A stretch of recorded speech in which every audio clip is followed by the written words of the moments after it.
अस्सलाम वालेकुम जी। अचानक के ताज़ा तरीन एपिसोड के साथ मैं मोहम्मद शकील हुसैन, मेरे साथ मौजूद हैं हमज़ा इब्न वसी। हमज़ा, बहुत दिनों बाद मुलाकात हुई है यार, कैसा है? अल्लाह का शुक्र यार जानी, ये तो इसमें कोई शक नहीं है कि बहुत दिनों बाद मुलाकात हुई और बहुत ही अच्छा भी लग रहा है। इतने दिनों बाद जो है बैठे हैं, तकरीबन पूरी सर्दियाँ निकल गई जिसमें बहुत ही कम मुलाकातें हुई। सही है, सही है, सही है। और क्या हो रहा है लाइफ में? यार बस अपने कुछ तहरीरें चल रही हैं आजकल, एक दो कुछ अफसाने मिले हुए थे, वो मुख्तलिफ जगहों पे भेजने थे। एक हम सब के नाम से बड़ा अच्छा प्लेटफॉर्म है फेसबुक पे, और एक हम सब की पूरी वेबसाइट है, तो वो लोग अक्सर कुछ आर्टिकल्स मेरे पब्लिश कर देते हैं, तो उसके हवाले से भी मैं उनका मुतशक्किर हूँ। तो उसमें मुझे अपने ख़यालात के प्रचार की इजाज़त भी मिलती है, और मैं अपने अंदर के जो दीदना शनीद कैफियत हैं वो लोगों तक पहुँचाने में जो है आसानी महसूस करता हूँ। सही है, गुड यार, माशाल्लाह। और सुना था कोई बुक ट्रांसलेशन पे भी काम कर रहा है? यार एक बुक ट्रांसलेशन है, एक बहुत ही नामवर अदबी खातून है, और मतलब एक इल्मी खातून है बुनियादी तौर पर मैं ये कहना चाहूँगा। और क्योंकि वो यूके में होती हैं तो उसकी वजह से इधर के हल्का जो है उनसे वाकफियत तो रखता है, लेकिन क्योंकि अब उनकी एज काफ़ी है तो यंगस्टर्स में से तो उनको नहीं जानते। लेकिन एक किताब है नजमा उस्मान की, पेड़ से बिछड़ी शाख, तो उसके तर्जुमे पे काम कर रहा हूँ और उसको अब इंग्लिश में ट्रांसलेशन करना है। तो उसमें बुनियादी तौर पर जो मुश्किल आ रही है वो ये आ रही है कि इंग्लिश में ट्रांसलेशन करते हुए उस फील को कैसे मेंटेन किया जाए और उस कैफियत को कैसे बरकरार रखा जाए कि वो अफसानवी एहसासात जो होते हैं वो उस किताब में जो है उनको मलहूस किस तरह रखा जाए। तो इस वजह से मैं थोड़ा सा परेशानी का भी शिकार हूँ, लेकिन परेशानी तो नहीं, क्योंकि मैं ये तर्जुमा अपने किसी एक राइटर से करवा रहा हूँ। अच्छा, फलसफा भी है, करना पड़ता है। अफसाना है, फलसफा है क्या? तहरीरें हैं, अफसाने हैं, कहानियाँ हैं, और वो उसमें जो है फलसफा भी आ जाता है, लेकिन वो बड़ी उन्होंने उसको एक आम फहम रखा है कहानियों की तरह, और किरदार हैं उसमें, कुछ उनकी आप बीती है, तो उस तरह से उन्होंने उसको लेके चला। तो उसमें ज़ेली तौर पर आपको फ़लसफ़ा मिल जाएगा, बुनियादी तौर पर किताब का मौजू फ़लसफ़ा नहीं है, लेकिन आपको जुज़वी तौर पर फ़लसफ़ा भी कहीं ना कहीं मिल जाएगा। चलें, गुड है यार, wish you best of luck. Thank you. अच्छा, आज मेरे जहन में टॉपिक जो है वो ये है यार कि मैं मिडिल क्लास की बात कर रहा हूँ, लोअर क्लास की बात कर रहा हूँ, अपर मिडिल क्लास की बात नहीं कर रहा। हमारे यहाँ पर लोअर क्लास में लोअर क्लास है, मिडिल क्लास है। हमारे यहाँ जब बच्चा पैदा होता है तो हमारे जो बच्चे के जो पेरेंट्स होते हैं वो बच्चे के फ्यूचर के बारे में, मुझे लगता है, आई माइट बी रॉन्ग, मुझे लगता है कि वो बच्चे के फ्यूचर के बारे में तो कम और उसकी शादी के बारे में ज़्यादा फ़िक्रमंद होते हैं। चाहे वो बच्चा हो चाहे वो बच्ची हो, चलो फ़िक्रमंद होना चाहिए। और फिर मतलब उनकी ख्वाहिशात होती हैं कि मेरे बच्ची की शादी करूँगी या करूँगा तो मैं इतना ख़र्चा कर दूँगी, मेरे बेटे की शादी करूँगी तो मैं इतना ख़र्चा कर दूँगा, मैं 25-30 लाख रुपए लगा दूँगी, ये वाला हॉल लेना है, वो वाला लॉन लेना है, ये इस जगह पे इतनी डिशेज़ होंगी, हम भरमार कर देंगे डिशेज़ की। तो ये क्या है यार? मतलब क्या मेंटली हमें कोई समझाने वाला है? क्या हमारी सोच ऐसे ही रहेगी?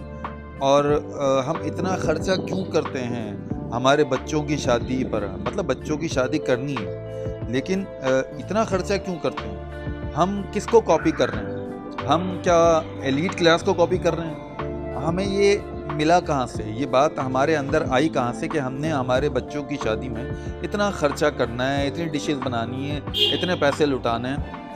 और मुझे समझ में नहीं आता, लोग ये जो 25, 30, 40, 50 लाख रुपए लगा देते हैं, बहुत, और उधार ले लेके लगाते हैं, उधार ले लेके लगाते हैं, फिर पीसियाँ भर रहे होते हैं, कमेटियाँ भर रहे होते हैं, उससे लगा रहे होते हैं। तो उसकी जगह अपने बच्चे को कोई कारोबार सेट करवा दें यार। मतलब मैं परेशान होता हूँ बिल्कुल।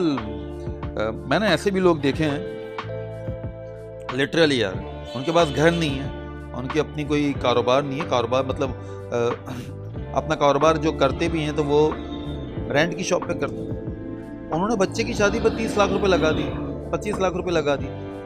यार अपना कारोबार सेट कर लेते भाई। इसके बारे में तेरा क्या ख्याल है? शकील, मैं तो सबसे पहले यही कहना चाहूँगा कि अभी तक जो मेरे तजर्बात हैं और मुशाहिदात हैं उसमें मैं क्रिटिसिज्म तो नहीं करता हूँ, क्रिटिसाइज़ नहीं करता हूँ, लेकिन जैसा चीज़ें मुझे नज़र आ रही हैं और जो मेरे ख्यालात हैं वो मैं बता सकता हूँ। तो ये जो बात की है तुमने कि इसमें किस तरह से ये लोग जो इस तरह का करते हैं, तो एक तो ये स्पेसिफिक जेंट्री की बात है। Specific gentry in the sense जो हमारे यहाँ बहुत ज़्यादा है, ज़्यादा आबादी ही उन लोगों की है। यानी कि आपके जो है ये आप कह लें मिडिल क्लास तबका जो है उसके मसाइल हैं। क्योंकि मिडिल क्लास का सबसे बड़ा मसला ये आता है कि उनको अपना एक तो लाशऊरी तौर पर उनको बार बार ये ख्याल आ रहा होता है कि उनको अपना स्टेटस भी मेंटेन रखना है। जो लोअर क्लास है ना वो तो ये कभी सोचे ही नहीं, उसका कोई ऐसा स्टेटस डेवलप नहीं हुआ था मुआशी तौर पर, उसकी वजह से उसको ये मुश्किलात भी नहीं महसूस हो रही थी। मिडिल क्लास को ये होता है कि उसको क्योंकि उसका सर्कल होता है और उसको उसमें जो है उसकी आमदोरफ्त रहती है, तो उसकी वजह से वो हर चीज़ को थोड़ा सा दिखावा करना भी पसंद करता है ताकि लोगों में उसका नाम रह सके। उसकी असल में वो नाम नहीं, वो असल में अपनी इज्जत को बरकरार रखना चाह रहा है लोगों की नज़रों में, कि वो लोग जो है उसकी ऐसा ना हो बाद में उसको किसी तनकीद का निशाना बनाए, तो वो अपनी आबरू को बचाने के लिए जो है कर्जे उठा उठा के भी शादी करते हैं। क्या आबरू, इसमें आबरू बचने वाली क्या बात है? बचाने ये वाली क्या तो बात है? माशरती अलमिया है असल में, कि ये माइंडसेट माशरे का ऐसा बन गया था क्योंकि हमारा माशरा कोई इल्मी और तख्लीकी माशरा तो नहीं है। हमारे माइंडसेट को ट्रेन कौन करेगा? उसके लिए क्या करना ट्रेन होगा? करने के लिए सब ज़्यादातर जो दूसरी अक़वाम में हम देखें तो मुख्तलिफ फ़लसफ़ी आते हैं, लेकिन हमारे पास फ़लसफ़ियों की भी ऐसी गुंजाइश नहीं है। कौन हम है? लोग किसी भी नई चीज़ नहीं, हमारे पास है ही नहीं इस तरह नहीं के नहीं ना नाम। कोई। और अगर हम वैसे देखें जो हों भी, तो अगर वो कुछ बताना भी चाह रहे होंगे तो हमारे पास टॉलरेंस कम है, हम किसी भी नई चीज़ को एक्सेप्ट करते ही नहीं है, और हम जो है जो हम बस देखा देखी चल रहे हो। नहीं, किसी भी नई चीज़ को एक्सेप्ट करते ही नहीं समझा मैं। यानी कि कोई मैं नया विजन दे दूं, मैं कोई नई बात कर दूं, या मैं कोई बहुत ही ऐसी बात कर दूं जो पहले राइज नहीं थी अब मैं राइज करना चाह रहा हूँ, तो उस चीज़ पे जो है लोग उसको हमेशा से नई चीज़ पे जो है थोड़ा सा इख्तिलाफात भी होते हैं, कोई नई बात पर या किसी नए नज़रिए पे हमेशा से इख्तिलाफात का सामना होता है। तो ये जो शादी का मसला है इसमें कोई शक नहीं है कि मिडिल क्लास में ये मसला ज़रूर आता है, तो वो लोग जो है शादियाँ करवाते हैं, बच्चे पैदा होते हैं, उनकी शादियां करने की उनकी ख्वाहिश होती है। इसमें कोई शक नहीं है कि जो भी माँ बाप होते हैं उनकी तो ये यकीनन ख्वाहिश होनी चाहिए कि उनके बच्चे की शादी होगी, और ये सब चीज़ें तो उनकी एक जज्बात हैं और एहसासात हैं जिसको मजरू करने का भी हमको हक़ नहीं है। लेकिन बात यह है कि उसके जो फिर अंदाज़ और जो तरीका होता है और या जो शिद्दत होती है उसकी वजह से जो है ना फिर वही आ जाता है कि कर्ज़े लेके शादियाँ करवाओ और जो है जल्दी जल्दी से शादियां करवा दो। उसकी वजह से ये होता है कि मैं जल्दी शादी शादियां करवा दो। मुझे नहीं लगता कि ऐसा होता है। आई माइट बी रॉन्ग, मैं दोबारा से कह रहा हूँ, मुझे लगता है कि जल्दी शादी नहीं होती, एक्चुअली वो पैसे जमा कर रहे होते हैं, हाँ, उसकी वजह से देर से शादी होती है, मुझे ऐसा अच्छा। और मेरा तो इस चीज़ से कोई इख्तलाफ ही नहीं है कि जल्दी शादी हो कि देर में हो, इससे मुझे मतलब कोई ये मेरे लिए मौजू इख्तलाफ नहीं है। लेकिन ये है ये जो उधार पैसे लेके और इतनी ज़्यादा शिद्दत से और एकदम से अरेंज मैरिजेस हो जाती हैं, उसके लिए उधार उठाए जाते हैं, उसकी वजह से जो है जिसकी शादी होती है वो लड़का जो है वो फिर एक मुस्तरबुल हाल कैफियत में भी चला जाता है, क्योंकि उसको लोन भी उतारना होता है, उसके 10,000 मसाइल होते हैं, उसकी औलाद हो रही होती है, उसके खर्चे होते हैं, उसके एक्सपेंसेस होते हैं, at the time of delivery expenses हो रहे होते हैं। तो जो अभी हमारे यहाँ का जो एक इकोनॉमिक सिस्टम है या जो माली हालात सबके चल रहे होते हैं, मिडिल क्लास के उसमें बात कर रहा हूँ मैं, तो उसमें उसको ये सब चीज़ें करते हुए बड़ी मुश्किलात आ रही होती हैं, वो सस्टेन ही नहीं कर पा रहा होता, उसको वो एक्सपेंसेस बेयर ही नहीं कर पा रहा होता, और उसके पास कर्जा जो है अगर चढ़ा रहेगा तो उसकी वजह से वो और ज़्यादा इस कुल्फत का शिकार रहेगा कि अब मैं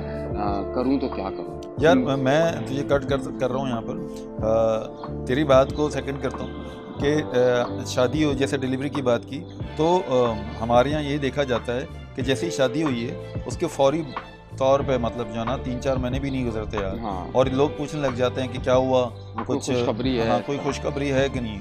मतलब ये जहनी तौर पे परेशान करते हैं। ये हमारे बड़े बूढ़े होते हैं जो करीबी रिश्तेदार होते हैं, साथ वाले मोहल्ले वाले होते हैं, जो हाँ, तो वो पूछते हैं, और वो बार बार मुझे लगता है कि वो लड़का अलग परेशान हो रहा होता है जो बेचारा नई शादीशुदा नया शादी जिसकी नई शादी की भी होती है, और लड़की अलग परेशान होती है, ज़्यादा परेशान लड़की होती है। मुझे ऐसा मेरा ऐसा फील है कि उसको बार बार ताने सुनने को मिल रहे होते हैं कि नहीं यार ये कहीं प्रॉब्लम तो नहीं है, कहीं अगर कोई प्रॉब्लम होता भी है तो सबसे पहले लड़की को दिखाया जाता है। हमारे यहाँ पर माशरे में लड़के को नहीं दिखाते यार, लड़का बोलता है कि नहीं मैं तो फिट हूँ भाई, मैं तो भाई दरमियानदर हूँ। अजीब हाल है यहाँ पर यार, हर नुक्स हर तरह का जो मसाइल हैं क्या वो औरतों में?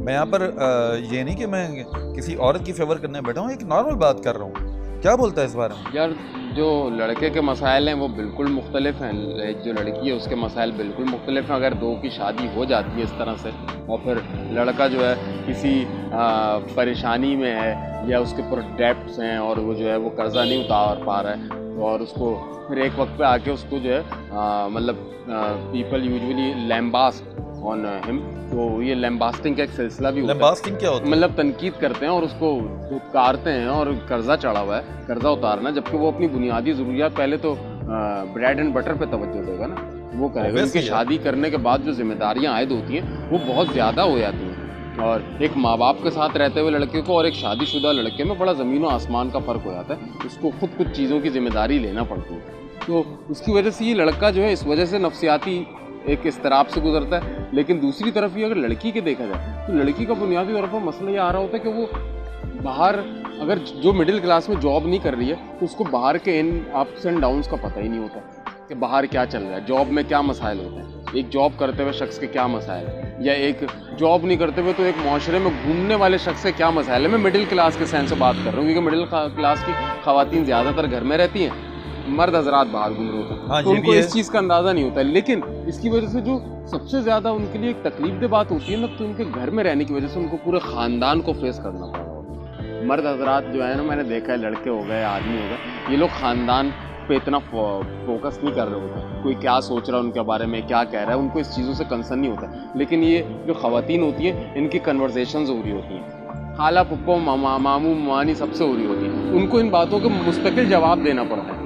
उस जवाबदेह होने की वजह से वो कहीं ना कहीं अपने अंदर भी जो है ना एक इंतशार महसूस करती हैं कि शायद हम में कहीं गलती है, या जो जिससे मेरी शादी हुई है उसमें कोई ऐसा मसला है कि जो है ये सब चीज़ें नहीं हो रही हैं। क्योंकि उसको तो रोज़मर्रा की ज़िंदगी में जो है बहुत से ख़ानदान वालों से बात करना होगी। मर्द तो बात करेगा नहीं, वो तो जॉब पे, वो तो उसके बाद इतना टाइम ही नहीं है। बाद में वो दोस्तों में कहीं घूम लेगा या कोई और काम में जाकर सेकंड पार्ट टाइम जॉब दूसरी कर लेगा। लेकिन जो खातून घर में बैठी हुई है वो 10 लोगों को जवाब दे भी है, उसको 10 बातों का जवाब भी देना है, उसको टाल मटोल भी करनी है। उसकी वजह से उसकी शिद्दत और उसके मसाइल टोटली मुख्तलिफ हो गए। तो यानी मसाइल का दोनों ही शिकार हो जाते हैं। उस मसाइल की वजह एक तो ये भी होती है कि कर्ज़े लेके शादी कर ली, अब वो कर्ज़ा भी उतारना है, प्लस आपके एक्सपेंसेस और बढ़ रहे हैं in terms of neonatal babies बढ़ रहे हैं, या आपके नए बच्चे हो रहे हैं, और मतलब बच्चे हो रहे हैं और फिर आपके ख़र्चे बढ़ रहे हैं, और तो उसकी वजह से वो कर्ज़ा भी नहीं उतर रहा है और जो है और ज़्यादा एक्सपेंसेस जो है ऊपर आ रहे हैं। चल मैं यहाँ पर बात को ख़त्म करना चाहता हूँ क्योंकि टाइम हो रहा है, तो अगली वीडियो में इसको कंटिन्यू कर लेंगे। ठीक है, देखते हैं इसको। और मैं ये कहना चाह रहा हूँ कि यार क्या कोई हमारे सुनने वाले या देखने वाले जो हमारे प्रोग्राम्स देखते हैं, कोई इस लेवल पे काम कर सकते हैं कि हमें माशरे में ये गवर्नमेंट लेवल पे हो सकता है ऑब्वियसली कि ये ट्रेनिंग दी जाए कि सिर्फ बच्चे पैदा करना ही काम नहीं होता, सिर्फ शादी कर देने से ही काम नहीं होता, मतलब फ्यूचर भी देखना होता है। अगर मियाँ बीवी मिलकर एक दूसरे को सपोर्ट करें तो ऑब्वियसली बच्चे होने हैं, देखें अल्लाह की देन है वो होने, और उनका बच्चों का फ्यूचर भी तो देखें ना, बच्चों का फ्यूचर देखें। बच्चों को जब हम लोग पालते हैं, जब बड़ा करते हैं, तो उनको हमने इस तरह पालना। यार मैं एक बात यहाँ पे और ऐड करना चाहूँगा, और उससे मेरा कोई ये नहीं कि मैं उन लड़कों से या उन नौजवानों से इख्तलाफ कर रहा हूँ, लेकिन एक हकीकत बात ये है, अगर मैं अपनी भी बात करूँ ना, ये जो 16 से 20-22 साल वाली उम्र होती है ना, तो मैं अगर ओवरऑल इज्तिमाई तौर पर मिडिल क्लास हल्के की बात करूँ, यार इन लड़कों और नौजवानों को बशमूल मुझको, अगर मैं भी अपने आप को देखूँ ना, इस उम्र में बहुत ज़्यादा ख्वाहिश हो जाती है शादी की। वो लोन लेके शादी करने को खुद भी तैयार होता है, वो बोलता है मुझको जो है अब शादी करनी है। तो इसी पे तो बात कर रहा हूँ, ट्रेनिंग की ट्रेनिंग नहीं है, इसी पे तो बात कर रहा हूँ कि कोई तो अगर गवर्नमेंट लेवल पे कोई बड़ों की तरफ से है तो कहीं ना ना कहीं जवान भी जो है ना इस कैफियत को बहुत ज्यादा महसूस कर रहा होता है, और वो बोलता है फौरन शादी होनी चाहिए है। शादी का मना नहीं है शादी, लेकिन शादी में जो खर्चा किया जा रहा है वो देख लो, मैं किस उस तरह पे बात कर रहा हूँ। मेरा जो आज का टॉपिक तवज्जो दी वो यही था। ठीक है, तो इसी के साथ को प्रोग्राम अचानक का इख्तिताम करते हैं। अगली वीडियो में मिलेंगे इंशाल्लाह ताला, जब तक के लिए अस्सलाम वालेकुम।